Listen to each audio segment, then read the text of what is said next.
నమస్తే, welcome to Akshita news. నేను తరంగిణి. ముందుగా బులెటిన్లో హెడ్లైన్స్ చూద్దాం. కల్వకుంట్ల కవిత సంచలన వ్యాఖ్యలు. బీఆర్ఎస్ ను బీజేపీలో విలీనం చేసే కుట్ర జరుగుతోందని ఆగ్రహం.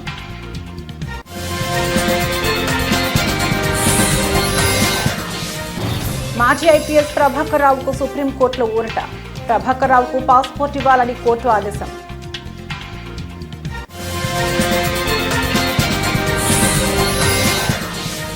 వల్లభనేని వంశీ రిమాండ్ పొడిగింపు. నకిలీ ఇళ్ల పట్టాల కేసులో జూన్ 12 వరకు రిమాండ్.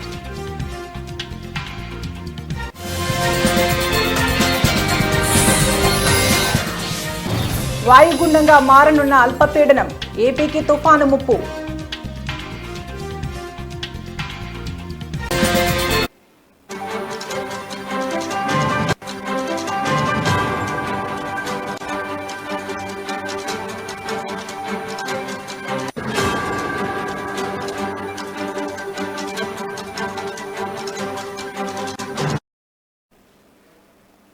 రాష్ట్రంలో కొత్త పార్టీ పెడతారనే ఊహాగానాల నేపథ్యంలో ఎమ్మెల్సీ కవిత జోరు పెంచారు. బీఆర్ఎస్లోని అగ్రనేతలే టార్గెట్గా ఆమె విమర్శనాస్త్రాలు సంధించారు. ఇవాళ కవిత మీడియాతో చిట్చాట్తో మాట్లాడారు. దేశం బయట సోషల్ మీడియా, మొబైల్ ఫోన్లు పెట్టుకుని తనపై కొందరు కుట్రలు చేస్తున్నారని ఆరోపించారు. ఆ తెలివితేటలు ప్రతిపక్షాలపై చూపించాలని, తనపై కాదని హితవు పలికారు. తనకు నీతులు చెబుతున్న వాళ్లంతా రాష్ట్రంలో నీళ్ల వివాదంపై మాట్లాడితే బాగుంటుందని ధ్వజమెత్తారు. ట్విట్టర్లో ట్వీట్లు చేస్తే సరిపోదని, క్షేత్రస్థాయిలోకి వెళ్లి ఉద్యమాలు చేయాల్సిన అవసరం ఉందని కేటీఆర్ను ఉద్దేశించి కామెంట్ చేశారు. ఆడబిడ్డ మీద పెయిడ్ ఆర్టిస్టులతో మాట్లాడిస్తే ఏం రాదని, తాను అసలే మంచిదాన్ని కాదని, నోరు విప్పితే తట్టుకోలేరని స్ట్రాంగ్ వార్నింగ్ ఇచ్చారు. కేసీఆర్ను కొందరు తామే నడిపిస్తున్నామంటూ ఫోజులు కొడుతున్నారని, కేసీఆర్ను నడిపించేంత పెద్దోళ్లా మీరు అంటూ కవిత ఫైర్ అయ్యారు.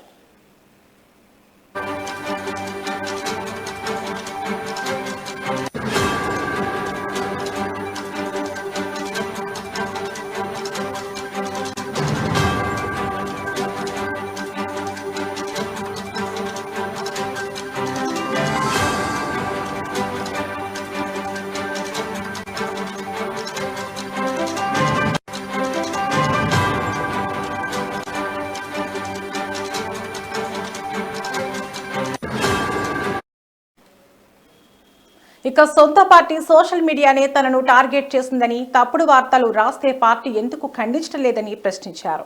తన డిమాండ్ ఒక్కటేనని, తాను తన తండ్రికి రాసిన లేఖను ఎవరు లీక్ చేశారో చెప్పి తీరాలన్నారు. కేసీఆర్కు నోటీసులు ఇస్తే ఎందుకు నిరసనలు చేయడం లేదని అన్నారు. అదే మరో నేతకు నోటీసులు అందితే అప్పటికప్పుడు హంగామా చేస్తారని ఆగ్రహం వ్యక్తం చేశారు. తాను వాళ్లలాగా చొచ్చర రాజకీయాలు చేయనని, హుందాగా ఉండే వ్యక్తినని అన్నారు. నిజామాబాద్ ఎంపీ ఎన్నికల్లో వెన్నంటే ఉండి సొంత పార్టీ నాయకులు తనను ఓడించారని ఆరోపించారు. బీఆర్ఎస్ పార్టీని ఎలాగైనా బీజేపీలో విలీనం చేసే కుట్ర జరుగుతోందంటూ సంచలన వ్యాఖ్యలు చేశారు.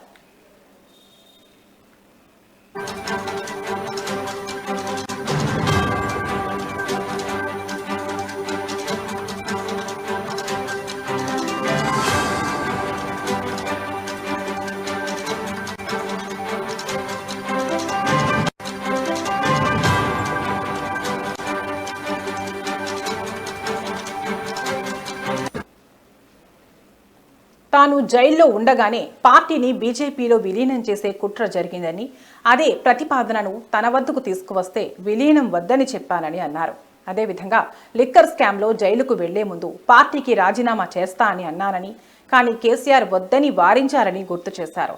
తాను రాసిన లేఖను లీక్ చేసిన వారిని పట్టుకోమంటే గ్రీకు వీరులు దండెత్తారని కామెంట్ చేశారు. పార్టీ చేయాల్సిన పనులు జాగృతి తరపున తాను చేస్తున్నానని అన్నారు. పార్టీలో కోవట్లు ఉన్నారని చెప్పినా ఎందుకు పక్కన పెట్టడం లేదని పార్టీ అధినాయకత్వాన్ని ఆమె ప్రశ్నించారు. బీఆర్ఎస్లో కేసీఆర్ ఒక్కరే నాయకుడని, పార్టీలో ఇంకెవరి నాయకత్వాన్ని తాను ఎట్టి పరిస్థితుల్లో అంగీకరించబోనని స్పష్టం చేశారు. కాంగ్రెస్ పార్టీ ఓ మునిగిపోయే నావా అని, ఆ పార్టీతో రాయబారాలు జరిపే అవసరం తనకు లేదన్నారు. తనకు కేసీఆర్కు మధ్య దూరం పెంచే కుట్ర జరుగుతుందని అన్నారు. తాను ప్రత్యక్షంగా పార్టీకి దూరమైతే ఎవరికి లాభమో అందరికీ తెలుసని, కావాలనే తనను ఎంపీ ఎన్నికల్లో ఓడించారని కవిత ఆరోపించారు.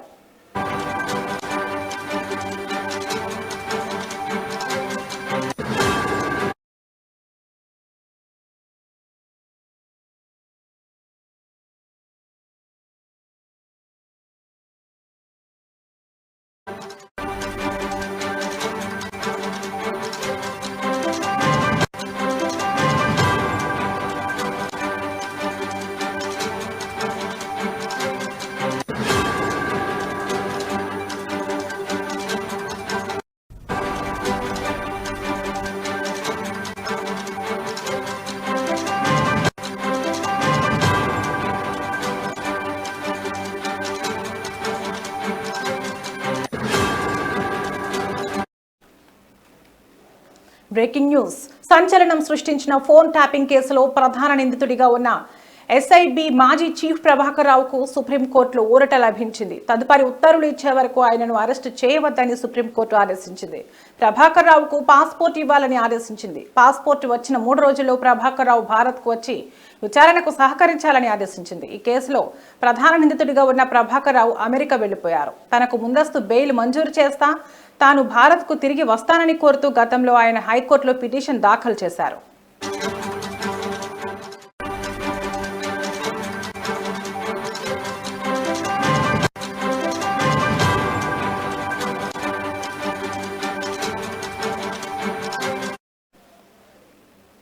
సుదీర్ఘ వాదనల తర్వాత ఆయనకు బెయిల్ ఇచ్చేందుకు మే 2వ తేదీన హైకోర్టు నిరాకరించింది. హైకోర్టు తీర్పును ప్రభాకర్ రావు మే 9వ తేదీన సుప్రీంకోర్టులో సవాల్ చేశారు.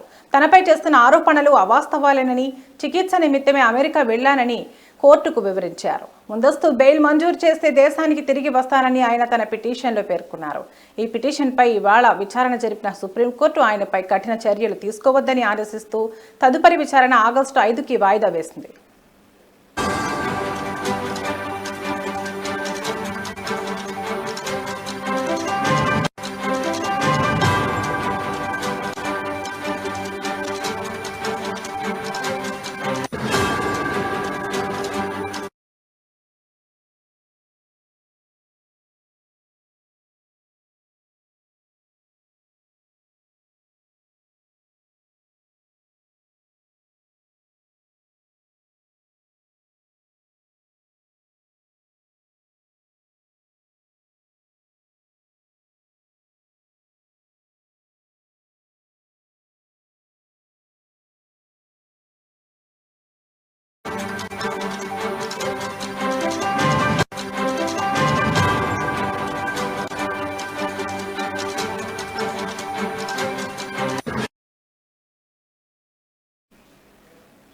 బ్రేకింగ్ న్యూస్ చూస్తున్నాం. వల్లభనేని వంశీకి ఊహించని షాక్ తగిలింది. వల్లభనేని వంశీ రిమాండ్ పొడిగించారు. జూన్ 12 వరకు రిమాండ్ పొడిగించింది న్యాయస్థానం. నకిలీ ఇళ్ల పట్టాల పంపిణీ కేసులో రిమాండ్ ముగియడంతో వంశీని వర్చువల్ గా న్యాయమూర్తి ముందు హాజరుపరిచారు పోలీసులు.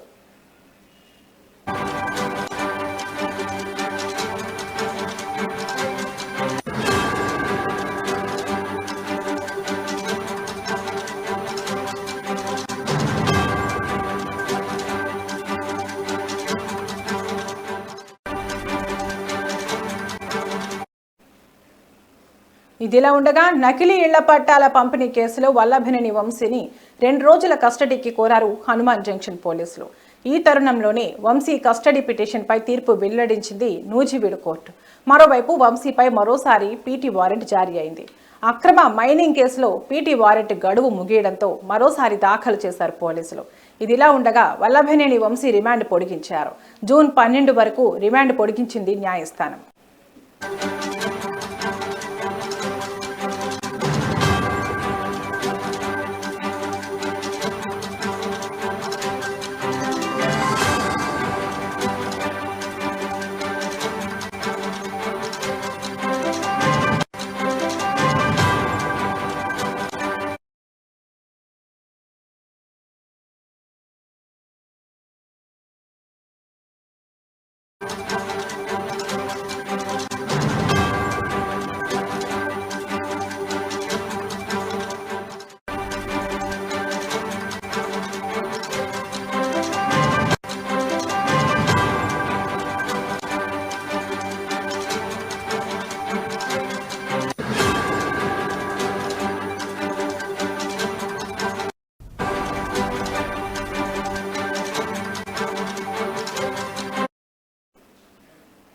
బ్రేకింగ్ న్యూస్ చూస్తున్నాం. ఈ ఏడాది నైరుతి రుతుపవనాలు 10 రోజుల ముందుగానే తెలుగు రాష్ట్రాల్లోకి ప్రవేశించాయి.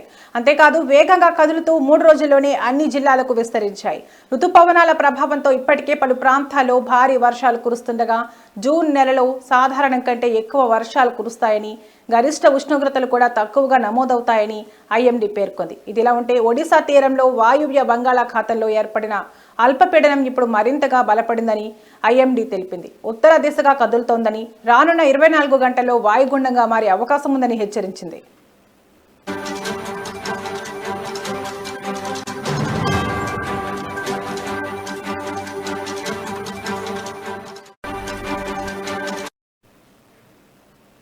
ఈ వాయుగుండం క్రమంగా తుఫానుగా మారే అవకాశాలున్నాయని వాతావరణ శాఖ తెలిపింది.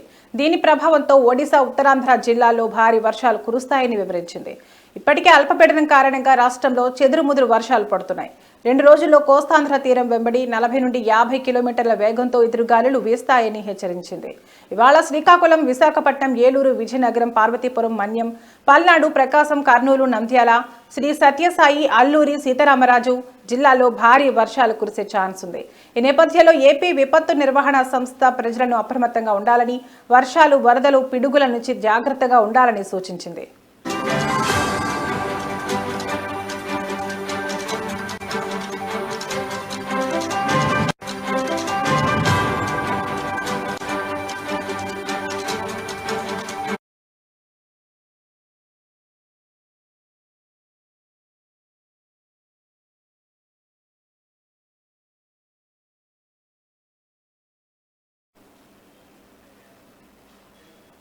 డాక్టర్ బిఆర్ అంబేద్కర్ కోనసీమ జిల్లా రావులపాలెం మండలంలో వైసీపీ కార్యాలయంలో జిల్లా అధ్యక్షులు చెర్ల జగ్గిరెడ్డి సమావేశం నిర్వహించారు.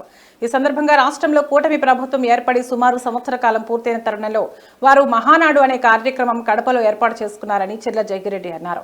నారా చంద్రబాబు నాయుడు ఇచ్చిన హామీలలో ఏ ఒక్క మాట మీద నిలబడకుండా ఉన్నారు. కానీ జగన్ ప్రతి ఒక్క హామీని నెరవేర్చారని జనమే చెప్పుకుంటున్నారు. మహానాడు కార్యక్రమం అనేది లోకేష్ కి డప్పు కొట్టే కార్యక్రమం అన్నారు. చంద్రబాబు నాయుడు ఈ 9-10 నెలల్లో సంపద సృష్టించిన దానికన్నా చేసినప్పుడే దానికి రెండింతలుగా ఉంది అన్నారు.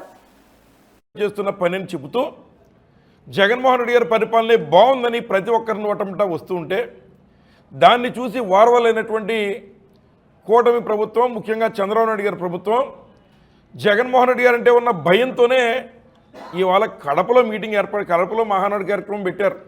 కడప ప్రజలు కూడా పత్రికాముఖంగా తెలియజేస్తూ ఉన్నా, మీకు అక్కడ ఎంతమంది టీడీపీ నాయకులున్నా లేదా ఎంతమంది ఎవరో అక్కడ ఉన్నటువంటి కార్యకర్తలున్నా మీ మీద ప్రేమతో కాదు చంద్రబాబు నాయుడు గారు మహానాడు కడపలో పెట్టాడు.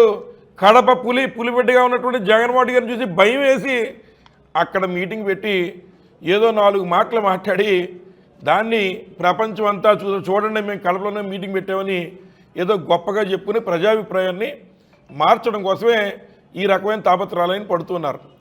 ముఖ్యంగా వారు మీటింగ్ పెట్టుకుంటే మేము కూడా ఇట్లా ప్రెస్ మీట్లు పెట్టి మేము ఖండించాం. కానీ ఏదైతే మరి కడపలో రాజశేఖర రెడ్డి గారి విగ్రహం ఉంటే ఆ విగ్రహం చుట్టూ మరి ఏదైతే వారి తెలుగుదేశం పార్టీ జెండాలు, ఫ్లెక్సీలు కట్టి వారికి ఉన్నటువంటి రాక్షసాధన ఆనందాన్ని చూసి ఈరోజు మేము ఈ పత్రిక నాగర్ కర్నూలు జిల్లా తెలకపల్లి మండల కేంద్రంలో నెహ్రూ చౌరస్తా దగ్గర స్వేరోస్ నాయకులు గురుకుల కార్యదర్శి అలుగు వర్షిణిని సస్పెండ్ చేయాలని ఆందోళన చేపట్టారు. ఈ కార్యక్రమంలో స్వేరోస్ ప్రధాన కార్యదర్శి రెడ్డపాకుల శివశంకర్ మాట్లాడుతూ గురుకుల కార్యదర్శి అలుగు వర్షిణి విద్యార్థులను టాయిలెట్లు కడగాల్సిందే, భోజనం విద్యార్థుల డైనింగ్ టేబుల్ మీదకి వస్తుందని మాట్లాడటం స్పష్టంగా కుల వివక్షని ఎత్తి చూపుతున్నారని ధ్వజమెత్తారు. గురుకులాల్లో శానిటైజర్ వర్కర్లను తొలగించి ఆ పనులను విద్యార్థులతో చేయించడం దుర్మార్గమని అన్నారు. నిన్న నిదర్శనం అలుగు వర్షిణి గారు గురుకుల కార్యదర్శి అయి ఉండి విద్యార్థులను పాయికాన కడిగించాలి, విద్యార్థులను పని చేయించాలనే ఉద్దేశంతో నిన్న స్పష్టంగా మాట్లాడారు. విద్యార్థులు ఏమైనా గోల్డ్ స్కూలా, విద్యార్థులు డైనింగ్ టేబుల్ మీద కూర్చున్నామంటే భోజనం వాళ్ళ ప్లేట్ మీదకి వస్తుందా అనే ధోరణిలో కుల వివక్షను ఎత్తి చూపుతూ మరి అలుగు వర్షిణి గారు మాట్లాడిన తీరును తీవ్రంగా స్టార్ నెట్వర్క్ నుంచి ఖండిస్తూ ఉన్నాం. వెంటనే గురుకుల కార్యదర్శి అలుగు వర్షిణి గారిని సస్పెండ్ చేయాలి. మరి కాంగ్రెస్ పార్టీ నుంచి అధికారంలోకి వచ్చిన సీఎం రేవంత్ రెడ్డి గారు మీరు అధికారం వచ్చినప్పటి నుంచి గురుకులాలను నాశనం చేసే ఆలోచనలో మీరు ఉన్నారు. ఎందుకంటే గౌరవ మాజీ ముఖ్యమంత్రి మరియు శ్రీ కేసీఆర్ గారు కర్నూలు జిల్లా ఆలూరు నియోజకవర్గంలో జరుగుతున్న మహానాడు కార్యక్రమానికి టీడీపీ ఇన్ఛార్జ్ వీరభద్రగౌడ ఆధ్వర్యంలో భారీగా తెలుగు తమ్ముళ్లు నాయకులు పాల్గొన్నారు. ఈ కార్యక్రమానికి ఇన్ఛార్జ్ తనయుడు యువనేత గిరి మల్లేష్ గౌడ్ సమక్షంలో 300 వాహనాలలో టీడీపీ కార్యకర్తలు బయలుదేరారు.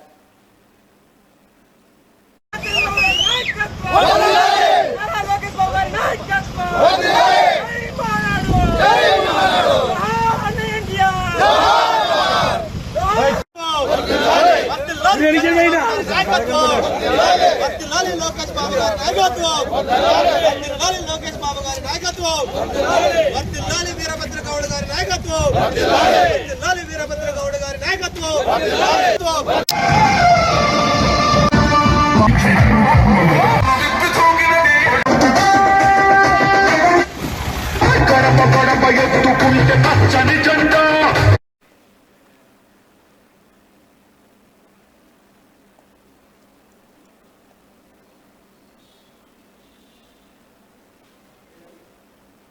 కడపలో జరిగిన మహానాడు కార్యక్రమంలో కర్నూలు జిల్లా ఆలూరు నియోజకవర్గానికి చెందిన వ్యాపారవేత్త శివప్రకాష్ గౌడ్ హాజరై తనదైన స్టైల్లో బంగారు ఆభరణ అలంకారాలతో ప్రేక్షకుల ముందుకు వచ్చి మురిపించారు. అనంతరం బాలకృష్ణ డైలాగులతో పలు ఛానళ్లకు ఇంటర్వ్యూ ఇస్తూ మహానాడు గురించి తన మాట చౌక్యంతో వివరించారు.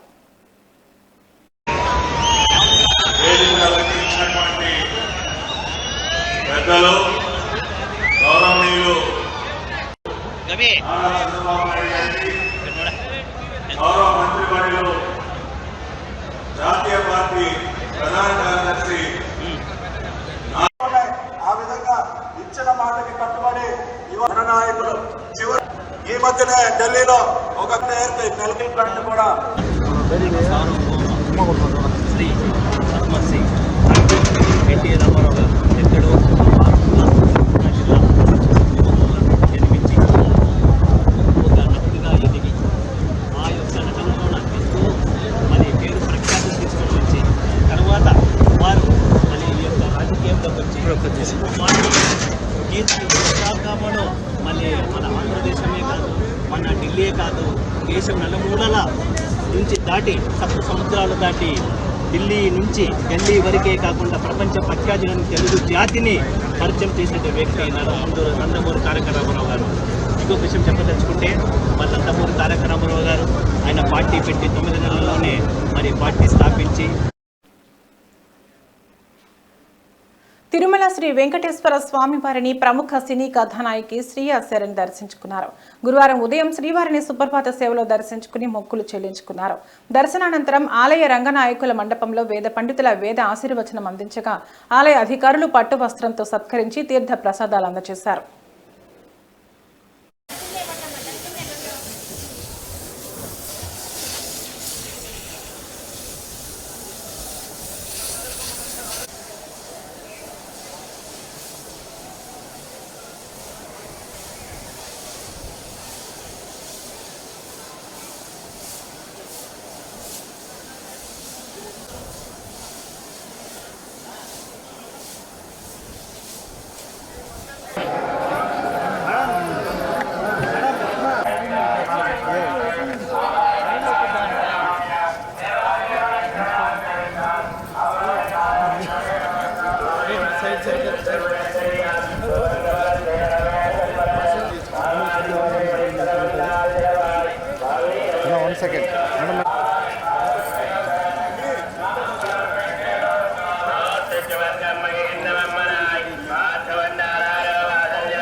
ఇవి ఇప్పటివరకున్న బులెటిన్ అప్డేట్స్. మరో బులెటిన్లో మళ్ళీ కలుద్దాం. నమస్తే.